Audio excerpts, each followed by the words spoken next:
Hi, everybody. I'm Dave McCann with BYUtv football analyst Blaine Fowler. This is a True Blue Extra, and we are getting ready for the Hawaii game on Friday night with the return of Norm Chow, the longtime offensive coordinator at BYU. Who was offensive coordinator when you played quarterback at BYU? What does it mean for Norm Chow to come back in here? He tries to downplay it, but I think it's a bigger deal than he would like. And he's been back when he was at Utah. He's played against BYU. And but he's never been out of the booth. Yeah, the head guy down on the sideline for a BYU game. And I think it's an important game for him, but he recognizes that he's got a big rebuilding project to do.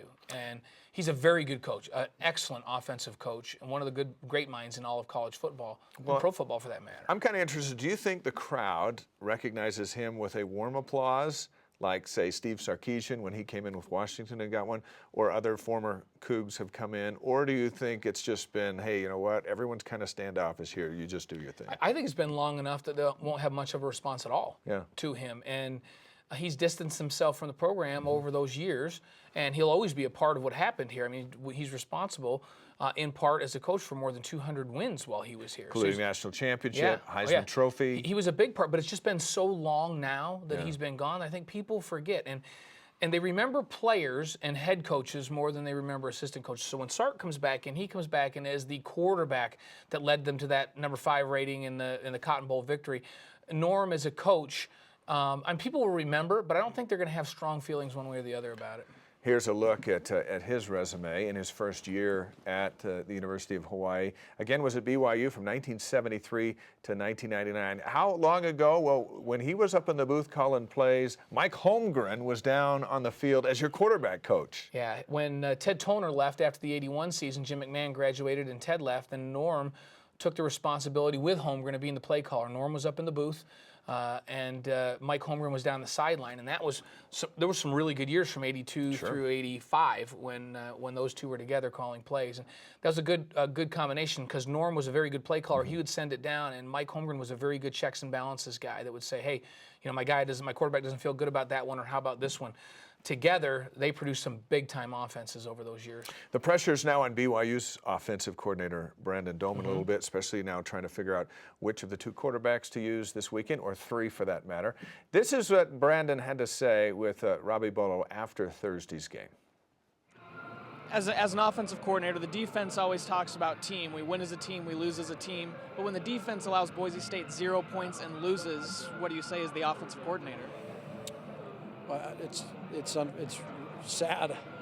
I mean, it makes this job really hard, and for the amount of time and energy and work that you put in collectively as a team and as a staff, and for our offense not to be able to pull this one out and actually give them 7 points. We did it last week.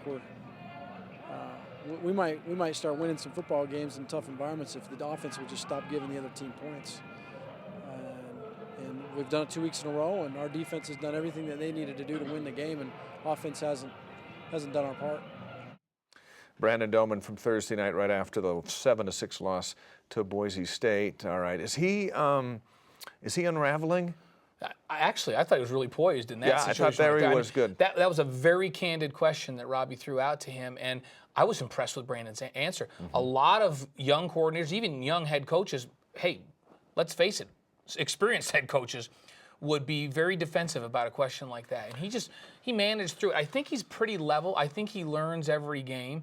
And I mean, the interception for a touchdown this week, it was a throw that most quarterbacks would make. It's a hot read. It was a lucky play by the defense. It wasn't even a zone blitz. The guy was looping out in a lazy pass rush and got lucky.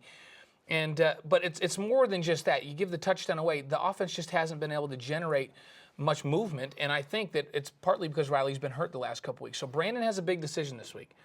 If Riley's not 100%, he's got to go with somebody that can get it done. If Riley's 100%, he's the guy. We know that. But if he's not healthy, then they've got to move and let Taysom Hill play or James Lark play that can get the football upfield and run around and do the things that this offense needs to have done. I think people have questioned the last couple of weeks especially is why aren't they throwing the ball? Why isn't BYU throwing the football down the field as far as these short outs and trying to run so much? And no matter what quarterback it is, when you look at how many yards Arizona State ran up on Utah's defense it was crazy. On Saturday night, passing at will, why isn't the ball going downfield? I think, remember, early on, we saw in fall camp, we saw in the first game that Riley could get the ball downfield. But when you've got a back injury and you can't rotate and get those hips through and do all of that, I think that that's taken something off his ability to throw it. Is it up to Riley to go, hey, as much as I want to play and be the guy and work through yet another physical challenge that he's had in his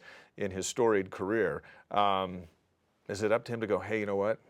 I'm not going to do it. Well, I think it's not up to him anymore because I think midway through that game or in the latter part of that game, they made the decision that he's not healthy enough to go. I think it was probably eye-opening for him. He probably figured, hey, I'm healthy enough to be able to do this, and he realized that he can't get done what he normally gets done.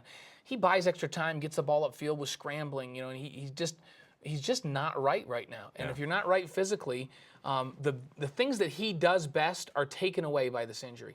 And so for him, the best thing, and Bronco and those guys haven't lost faith in him, if it takes 2-3 weeks, whatever it takes to get him 100%, you get him healthy, and you let these other two guys manage through that, and then you can build a game plan around Taysom Hill. What you saw when Taysom Hill came in the game was not a lot of trust to just open up the whole playbook and throw it around. The defense was playing so well that they wanted to be conservative and not let Taysom Hill give the game away. And where he'll get more reps now, and Lark will get more reps as the backup, perhaps if Riley's not healthy to go, that'll make a difference. Now you have a game plan around whoever you're going with. Does set up some drama for Friday night, which we'll see out at the stadium. Speaking of Friday night, the athletic department would like us to pass on this. If you're an even section ticket holder, wear white. If you're in an odd section, wear blue, and this is what they're kind of looking for. They're going for a stripe look. Apparently stripes are in, and they're going for a stripe look at LaVell Edwards Stadium. Vertical stripes make you look fatter, or is it horizontal stripes? I don't know, but we want the audience to look bigger, and so we're going with vertical stripes to expand the stadium, and it's going to look like 80,000 instead of 65,000. Okay, don't mess that up either, so check your tickets and then your shirt. White is even, and blue is odd. I hope so, because they've taken the graphic. Just remember, blue is odd. Blue is odd sometimes. It's odd that the blue is not royal blue anymore. It's dark blue. So just remember, blue is odd and white is even. We've learned a lot. Yes. We've learned a lot in this segment. He's BYU TV football analyst Blaine Fowler. I'm Dave McCann. We will see you Friday night from LaVell Edwards Stadium.